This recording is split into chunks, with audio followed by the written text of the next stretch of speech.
pour vous annoncer le nouveau sélectionneur de l'équipe nationale du Maroc.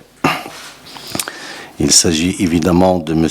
Wahid, que vous connaissez. Donc, il y a 20 ans, il était de passage au Raja. Avec ce club, il a quand même gagné une Champions League. Et je profite pour souhaiter au Raja de gagner une autre cette année, avec le Wydad. Donc, le choix de M. Wahid était l'aboutissement d'un travail qui a commencé depuis un mois au niveau d'une commission qui a été instituée et qui était composée de l'expertise technique, de la responsabilité du management de la fédération, avec beaucoup de contacts et d'ouverture sur l'expertise technique nationale et internationale. Les objectifs, donc, première Coupe d'Afrique en 2021, un minimum de demi-finale. Coupe du Monde, qualification minimum. Et la Coupe d'Afrique 2023 qui interviendra juste après la Coupe du Monde, parce que comme vous le savez, ça va se jouer 2022, c'est de gagner cette Coupe d'Afrique. Donc ce sont 3 objectifs majeurs qui sont fixés dans ce contrat.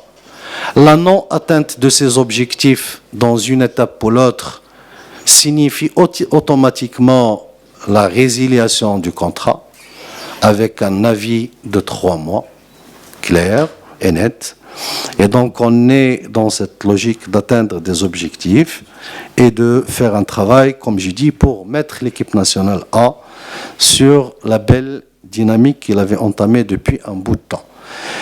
Les autres clauses de ce contrat, pour être dans la clarté et transparence totale, donc c'est une résidence obligatoire à Rabat, être en permanence donc dans les locaux du CNF, le lieu de travail des équipes nationales, et évidemment le rejet de toute intermédiation. Donc, seule l'institution de la Fédé, en l'occurrence son président, serait l'interlocuteur donc de M. Wahid et par conséquent de l'équipe nationale. Tout cela était le fruit donc de négociations, comme j'ai dit, ont été étalées. Et je remercie de passage M. Wahid pour l'esprit compréhensif qu'il a démontré au cours de cette période. Surtout hier, quand on devait quand même clôturer et ficeler les détails du contrat. Des Marocaines et des Marocains, je lui souhaite bon courage.